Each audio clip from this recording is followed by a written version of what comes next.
Bismillahirrahmanirrahim. Innal hamdalillah nahmaduhu wa nasta'inuhu wa nastaghfiruh wa na'udzu billahi min shururi anfusina wa min sayyiati a'malina.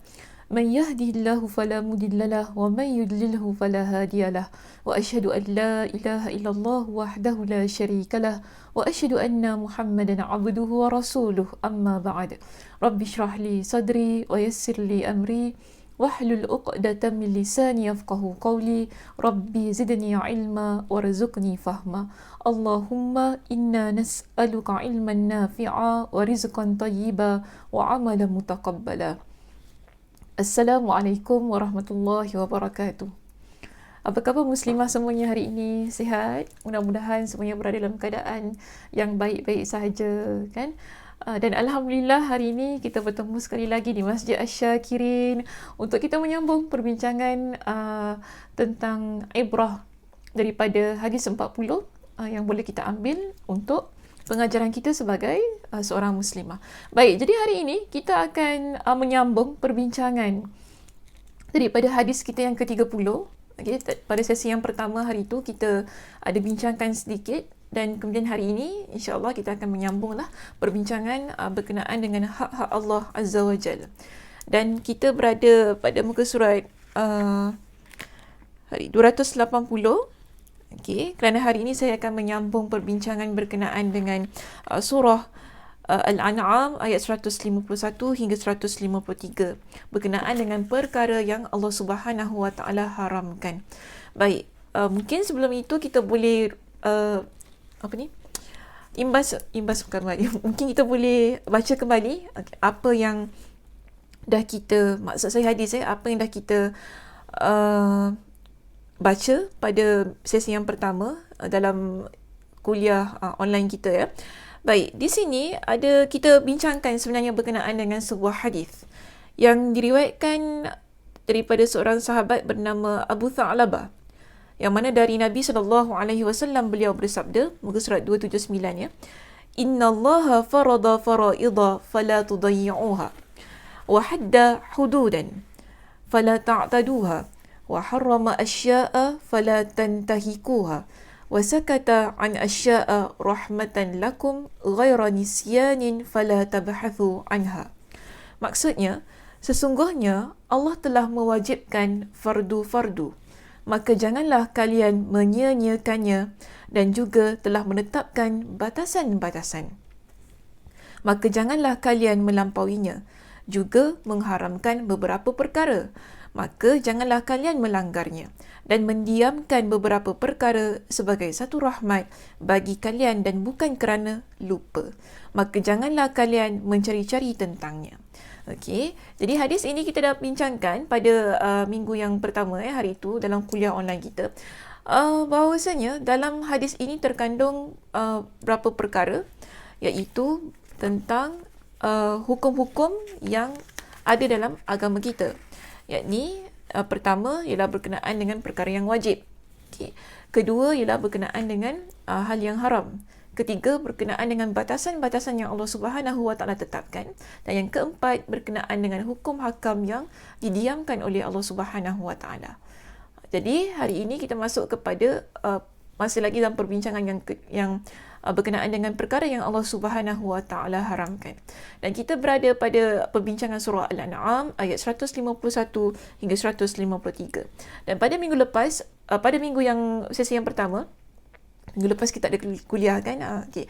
Pada sesi yang pertama kita bincangkan tentang dalam surah Al-An'am ayat 151, Allah Subhanahu wa taala memerintahkan kepada Nabi kita sallallahu alaihi wasallam untuk beritahu kepada umat baginda berkenaan perkara-perkara yang Allah Subhanahu wa taala haramkan dalam kehidupan kita.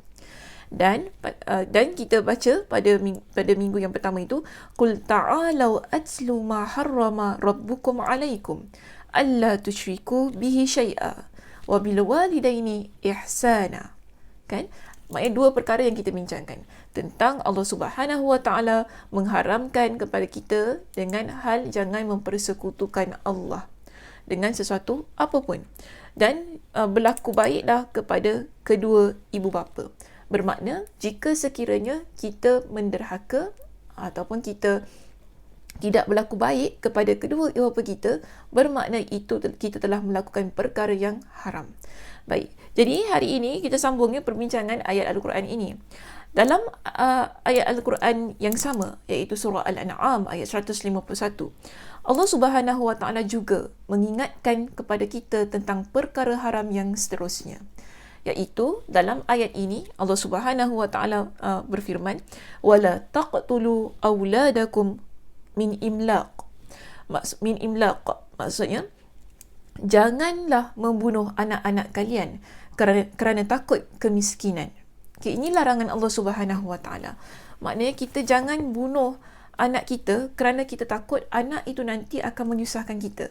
Anak yang dilahirkan nanti dia akan jadi beban kepada kita dan tak ada rezeki, kita tak ada rezeki. Itu yang Allah Subhanahu Wa Taala larang pada kita. Sebab hal ini telah berlaku. Hal ini telah berlaku pada zaman sebelum zaman Nabi, sebelum zaman kedatangan Islam lagi, yang mana kalau kita rujuk dalam kitab tafsir Ibn Kathir, dijelaskan bahawasanya sebab mereka dahulu, iaitu pada zaman Nabi SAW kan, sebelum Islam datang, mereka dahulu membunuh anak-anak mereka sebagaimana syaitan memujuk mereka untuk melakukannya. Okay. Mereka membunuh anak-anak perempuan kerana takut aib, dan ada juga di kalangan mereka yang membunuh sebahagian anak lelaki kerana takut miskin. Jadi ini merupakan satu perkara yang biasa berlaku dalam masyarakat pada waktu itu. Jadi ketika Islam hadir, datang mengajar tentang kebenaran, maka ini adalah antara perkara yang diharamkan dalam agama kita, iaitu membunuh anak kerana takut miskin, takut ada aib tadi kan. Maka itu disebutlah dalam surah Al-An'am ayat 151. Baik, seterusnya kita lihat Allah Subhanahu Wa Taala berpesan kepada kita dalam surah itu tadi, nahnu narzuqukum wa iyyahum. Kerana apa? Allah beritahu kepada kita, kami, iaitu Allah lah yang memberi rezeki kepada kamu dan juga kepada anak kamu. Kita ada anak kita itu Allah yang dah tetapkan rezeki dia. Tapi usaha kita jugalah ya. Jangan mentang-mentang kita kata tak apa, Allah dah tetapkan rezeki dia, biarlah pandai-pandai nak hidup. Bukan begitu. Maknanya kita sebagai ibu bapa kena usahalah juga bekerja keras untuk mendapatkan rezeki yang lebih dan sebagainya. Sebenarnya bagus di sini bila kita ada zuriat kan, dia memberikan kita kekuatan untuk lebih bekerja keras memantapkan ekonomi rumah tangga kita. Sebenarnya begitu. Ini yang kita kata sebagai rezeki. Anak-anak tu rezeki. Okey, baik. Seterusnya kemudian disebutkan wala taqrabul fawahisha ma zahara minha wa ma batan. Allah Subhanahu Wa Taala juga pesan kepada kita, jangan kamu mendekati perbuatan-perbuatan yang keji, itu perbuatan-perbuatan yang buruk. Sama ada perbuatan itu yang nampak ataupun yang tersembunyi. Jangan kita buat perkara buruk, perkara keji, okey, tak kira sama ada perkara keji itu adalah perkara keji yang boleh dilihat oleh orang lain, ataupun perkara keji tersebut adalah perkara yang hanya kita buat dalam keadaan yang tersembunyi, tidak ada orang lain tahu. Okay. So kedua-dua keadaan tidak dibenarkan. Maknanya kita sebagai seorang yang namanya Muslim bertanggungjawab untuk menjaga diri kita agar sentiasa ingat kepada Allah. Ingat bahawasanya Allah Subhanahu Wa Taala itu Maha melihat. Allah Subhanahu Wa Taala akan membalas setiap perbuatan kita yang buruk, walaupun ianya dilakukan secara sembunyi-sembunyi. Okey. Baik, seterusnya dalam ayat ini juga Allah Subhanahu Wa Taala berfirman, wala taqtulun nafsal lati haramallahu illa bil haqqi. Dan janganlah kalian membunuh jiwa yang diharamkan. Okey, jiwa yang diharamkan melainkan dengan kebenaran. Itu ada sebab yang betul, ada sebab yang benar. Maksudnya kita ni tak boleh sesuka hati kita bunuh orang yang ada di sekitar kita. Okey, sama ada Muslim ataupun non-Muslim. Jangan tiba-tiba keluar kenyataan yang lain pula. Kalau orang yang non-Muslim boleh bunuh. Tak boleh kita. Itu maknanya pandangan kita adalah pandangan yang salah. Dah terkeluar daripada garisan yang ditetapkan oleh Al-Quran dan hadis Nabi SAW. Di sini, nyawa yang ada di sekitar kita kena dijaga. Okey, dan tidak dibenarkan dalam agama kita, tidak membenarkan untuk kita membunuh mana-mana manusia kecuali dengan sebab yang benar. Dengan sebab yang benar ni ialah contohnya kalau sebuah negara itu ada melaksanakan hukum hudud, contohnya, ataupun dalam melakukan perkara-perkara lah yang boleh menyebabkan berlakunya hukum yang ditetapkan ke atas dia, yang menyebabkan nyawanya boleh hilang. Contoh, rejam sampai mati ke, kan, untuk orang yang berzina. Ini semua dibolehkan. So, dalam hal-hal yang begitu dibolehkan dalam agama kita. Tapi bolehkah kita nampak orang tak suka dia, kita terus bunuh? Ini tidak dibenarkan dalam agama kita. Maknanya itu tanpa ada sebab yang benar. Okay? Ataupun kita sengaja kita buat satu perkara yang salah, kan? Kita merompak lah contohnya. Kemudian kita tak nak orang tu tahu kita bunuh dia. Adakah boleh sedemikian? Ataupun kita tahu orang itu tahu kita ada buat perkara yang salah, kita bunuh orang tersebut, kita letakkan racun dalam minuman dia. Ini macam drama TV pula. Kita letakkan racun dalam minuman dia. Bolehkah kita buat sedemikian? Tak boleh. Ini adalah perkara yang diharamkan. Perkara yang diharamkan oleh Allah Subhanahu Wa Taala untuk kita sebagai orang yang beriman melakukannya. Tak boleh untuk kita buat. Dan dalam hal ini Allah Subhanahu Wa Taala katakan apa? Dzalikum wasaqum bihi la'allakum ta'qilun. Semua itu adalah perkara, okay, yang dah disebutkan tadi, kan, daripada ayat 151 berkenaan dengan jangan mensyirikkan Allah dengan satu apa pun, jangan menderhaka kepada kedua ibu bapa kita, jangan membunuh anak. Jangan membunuh anak kerana takutkan kemiskinan.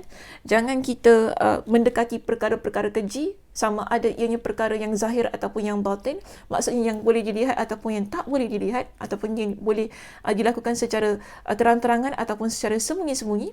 Dan tadi yang terakhir adalah dilarang untuk kita membunuh mana-mana jiwa tanpa ada sebab yang benar menurut kepada agama kita. Maka semua itu Allah kata dzalikum wasaqum bihi la'allakum ta'qilun. Demikianlah dia memerintahkan kepada kalian, iaitu Allah Subhanahu Wa Taala perintahkan kepada kita supaya kita ini menjadi orang yang berakal ataupun orang yang memahami. Dan setelah itu Allah Subhanahu Wa Taala tidak berhenti itu sahaja tentang perkara yang diharamkan. Allah sambung lagi tentang beberapa perkara yang Allah Subhanahu Wa Taala haramkan ke atas hamba-Nya, iaitu disebutkannya wala taqrabu ayat 152. Okay, kita berada pada muka surat 280 ya, jangan pula hilang fokus mana pula Ustazah ni pergi. Muka surat 280 kita terus pergi kepada ayat Al-Quran di situ. Wala taqrabu malal yatimi illa billati hiya ahsan hatta yablugha ashuddah. Perkara seterusnya yang Allah Subhanahu Wa Taala haramkan kepada kita ialah Allah kata apa? Jangan kalian dekat dengan harta anak yatim kecuali dengan cara yang lebih baik bermanfaat sehingga dia mencapai usia dewasa. Maknanya jika kita diamanahkan untuk menjaga harta anak yatim itu, untuk menggunakan harta dia untuk dibelanjakan persekolahannya dan sebagainya, makan minumnya dan sebagainya, itu tak ada masalah. Tapi jangan kita rampas harta dia. Mentang-mentang mungkinlah kita tahu ayahnya sudah meninggal dunia dan sebagainya, kita pun ambil semua hak dia dan kita gunakan untuk diri kita. Maka ini adalah perkara yang Allah Subhanahu Wa Taala haramkan untuk kita lakukan. Jadi hati-hati ya, jangan makan harta anak yatim. Jangan kita makan harta anak yatim. Kerana hal itu adalah dosa besar. Jangan kita suka-suka ambil sesuatu yang bukan milik kita kerana ianya menzalimi orang lain. Dan menzalimi orang lain adalah perkara yang Allah Subhanahu Wa Taala haramkan juga. Okey, baik. Seterusnya di sini ya, kita sambung. Lalu Allah Subhanahu Wa Taala berfirman, wa auful kaila wal mizana bil qisti. Dan hendaklah kalian auful kaila, sempurnakan takaran dan timbangan. Takaran dan timbangan dengan adil. Ini selalunya untuk para peniaga lah. Kan kita timbang barang kita, timbang bawang ke apa-apa kan yang nak dibeli oleh seorang pembeli, di situ kita tak boleh tipu dengan timbangan yang kita buat tadi. Ataupun kita dah timbang kita letakkan harga yang tak sepatutnya ataupun yang tak sejajar dengan timbangan yang ada, yang lebih mahal mungkin, tak seberapa dengan apa yang telah kita timbang, ataupun kita angkat, kita tipulah kan, kita tukar apa yang dah ditimbang tadi. Ini semua adalah perkara yang Allah Subhanahu Wa Taala ingatkan kepada kita. Okay, kalau orang yang jadi peniaga, kena banyak berhati-hati dalam hal ini. Jangan sebab kita nakkan keuntungan, akhirnya kita makan harta orang lain dengan cara menipu dari sudut timbangan tu tadi. Okay, baik. Seterusnya, Allah Subhanahu Wa Taala juga menyebutkan di sini, wa idza qultum la nukallifu nafsan illa wus'aha. Okay, kami tidak membebani seseorang melainkan menurut kesanggupannya. Kami tidak membebankan seseorang melainkan dengan kesanggupannya. Seterusnya, Allah Subhanahu Wa Taala juga memerintahkan kepada kita, wa idza qultum fa'dilu walau kana dza qurba. Dan jika sekiranya kalian berbicara, maka berbicaralah dengan adil, sekalipun dia adalah kerabat kita. Maknanya kerabat ni ahli keluarga kita. Okay, sekalipun dianya adalah ahli keluarga kita, tak boleh kita sengaja-sengaja bohong ataupun kita nak kelentong orang lain kan dengan ucapan kita. Kaum kerabat ni maksudnya ahli keluarga kita lah, ahli keluarga kita yang dekat dengan kita. Yang di situ jangan mentang-mentang dia keluarga, tak apalah dia family, kita pidik-pidik lah sikit kat dia kan, dia faham lah tu. Tak boleh. Bicara kita mesti pembicaraan yang adil, yang betul. Adil ni boleh saya katakan sebagai satu ucapan yang tidak bohong, ucapan yang benar, okay, ucapan yang tidak apa ni,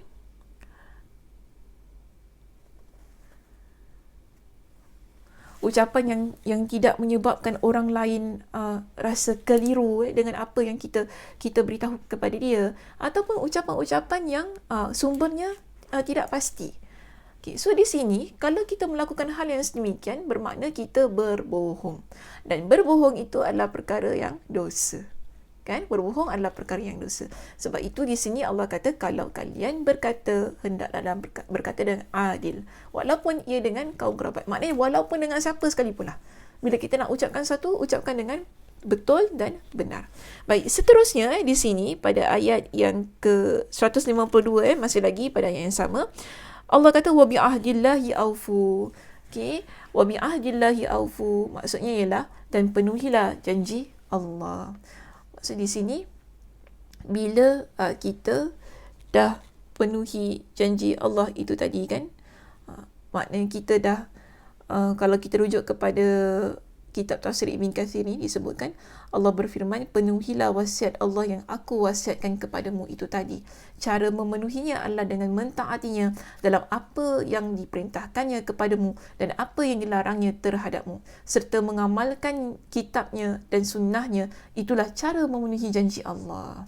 Maksud tadi, bila Nabi SAW dah sebutkan kepada kita tentang perkara-perkara yang Allah larang pada ayat 151 hingga 152, macam mana kita nak penuhi semua itu tadi? Bagaimana? Maka di sini Nabi kata caranya ialah hendaklah kita penuhi janji tersebut. Dan bagaimana caranya? Dijelaskan kepada kita bahawasanya ialah dengan kita taat kepada perintah-perintah tersebut. Okey? Bila Allah kata jangan buat, jangan buat. Contoh, Allah kata jangan mensyirikkan Allah, jangan kita mensyirikkan Allah. Haram hukumnya. Jadi kita taat. Taat dengan larangan itu. Bila Allah kata iza qultum fa'dilu, jika sekiranya kalian bertuturlah dengan adil, maka ini adalah perintah. Yang mana kalau kita tinggalkan perintah itu tadi, dia jadi haram kan bagi kita. Jelas hal itu kalau kita buat, kita dapat pahalanya. Kalau kita tinggalkan, kita dapat dosa. Sebab ini merupakan perkara yang tersenarai sebagai perkara-perkara yang diharamkan oleh Allah Subhanahu Wa Taala. Okey, sebab itu kalau kita lihat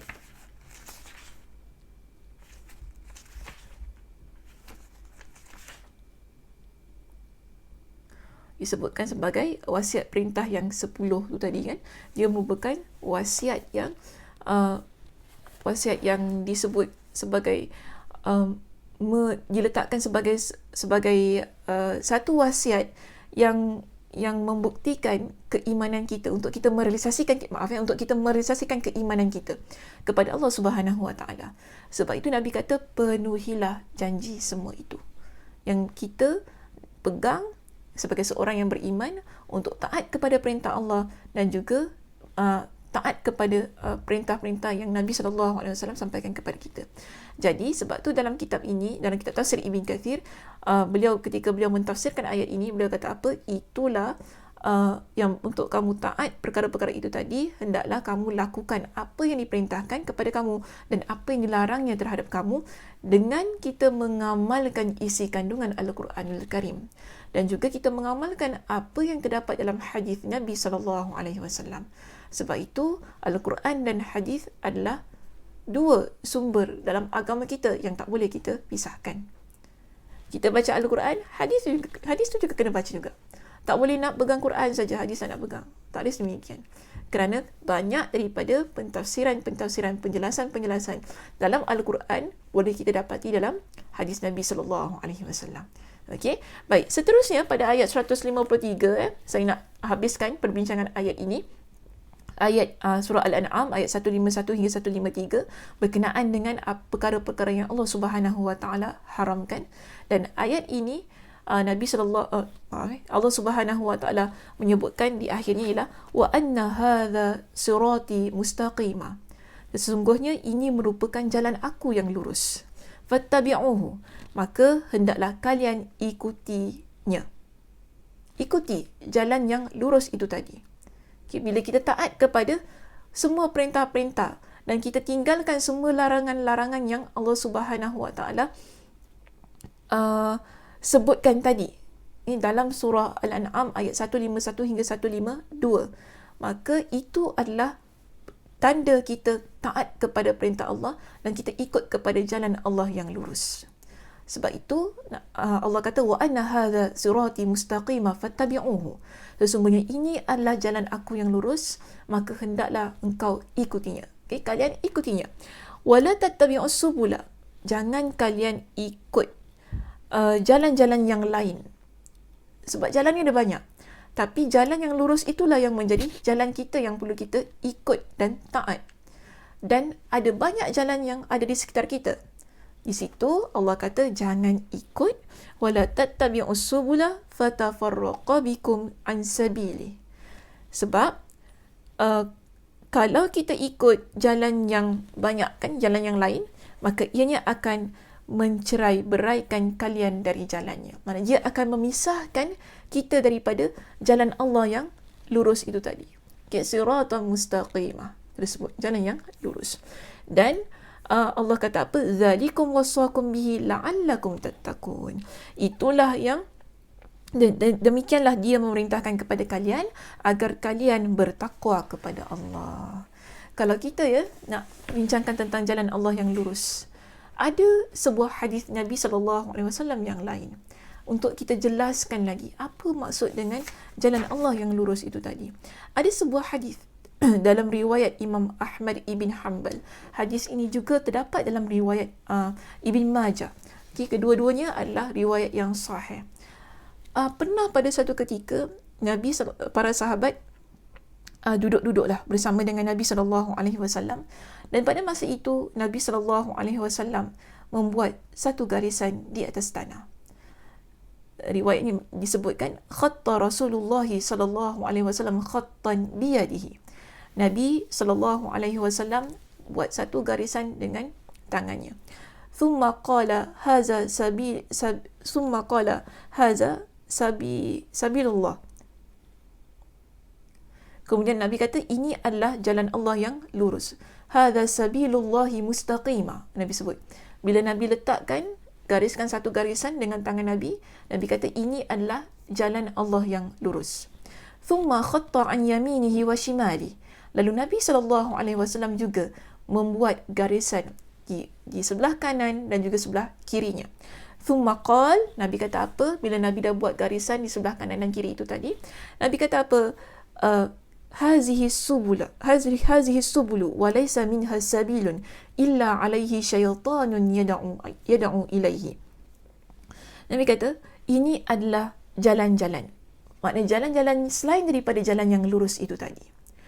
Dan Nabi kata, walaisa minha sabil, dan tidak ada satu jalan pun dari jalan-jalan tersebut yang Nabi gariskan di sebelah jalan yang lurus tadi kan, melainkan ada syaitan pada jalan itu yang menyeru kepadanya. Okey, yang menyeru kepadanya. Lalu Nabi SAW pun membaca, wa anna hadza sirati mustaqimah. Nabi baca ayat yang baru kita pelajari itu tadi, surah Al-An'am ayat 153. Nabi kata apa? Ini adalah jalanku yang lurus, fattabi'uhu, maka ikutilah dia. Boleh faham tak muslimah? Maksud macam ini ya. Nabi buat satu garisan.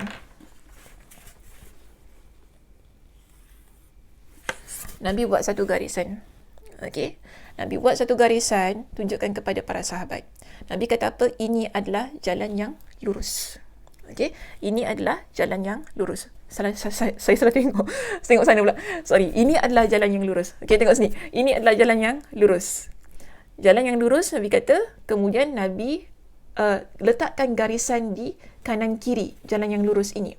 Kalau kita lihat kepada riwayat Imam Ahmad yang lain, ada disebutkan Nabi letakkan dua garisan, khattaini an yamini khattaini an yamini wa khattaini an shimali. Dan ada juga para periwayat hadis yang menyebutkan dengan hadis yang mengatakan bahawa Nabi buat beberapa garisan, khatta khututan an yaminihi wa shimalihi. Okey, so jadi macam ini.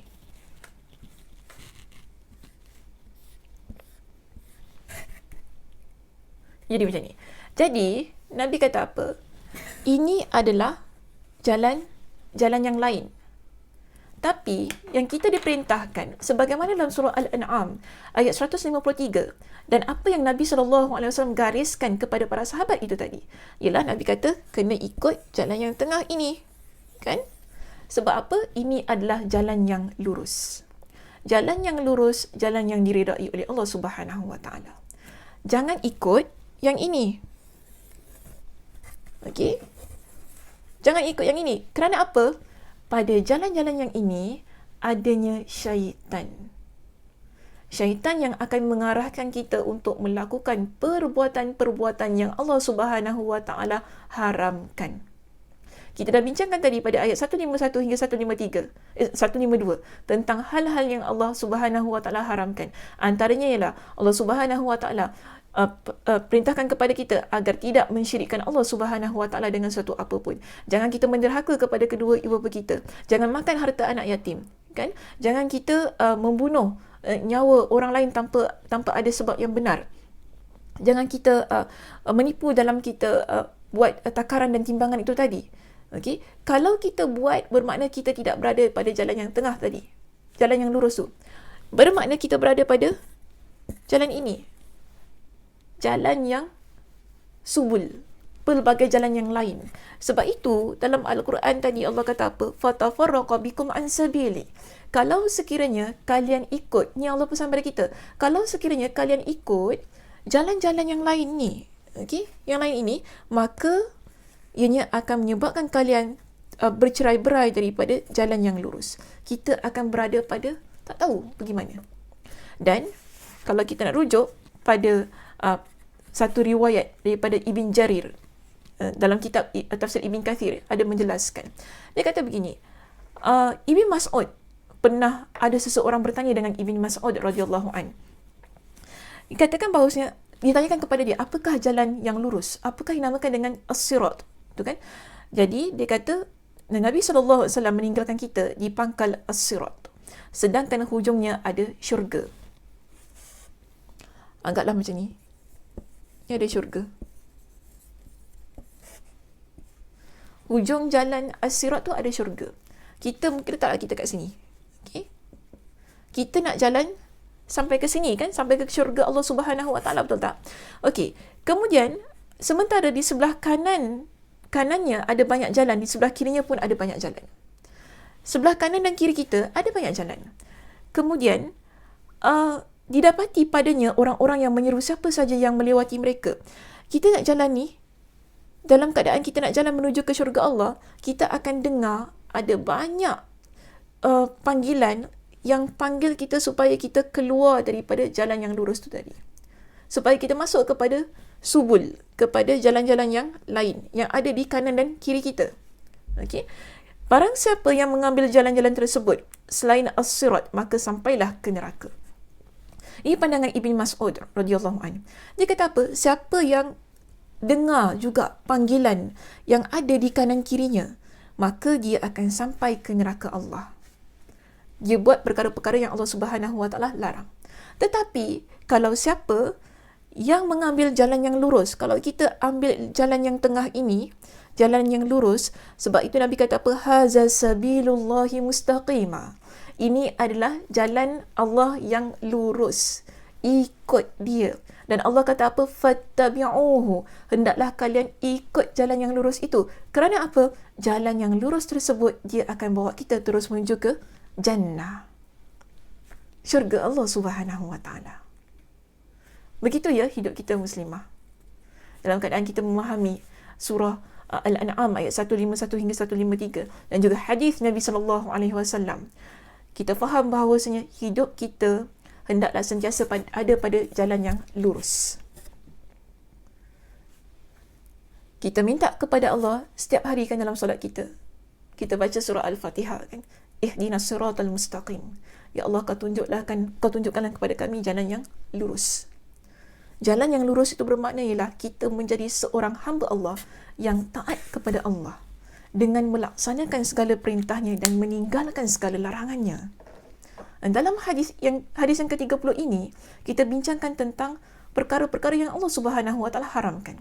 Maka menjadi kewajipan kita sebagai seorang muslimah untuk sentiasa menjaga diri kita agar terus-terusan berada pada jalan yang lurus. Jalan yang lurus.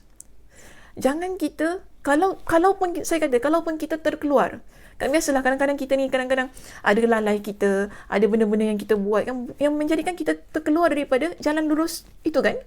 Tanggungjawab kita ialah untuk masuk balik ke dalam jalan yang lurus tersebut. Jangan kita terus-terusan berada pada... Okey, sambung baliklah. Tadi ada masalah sikit.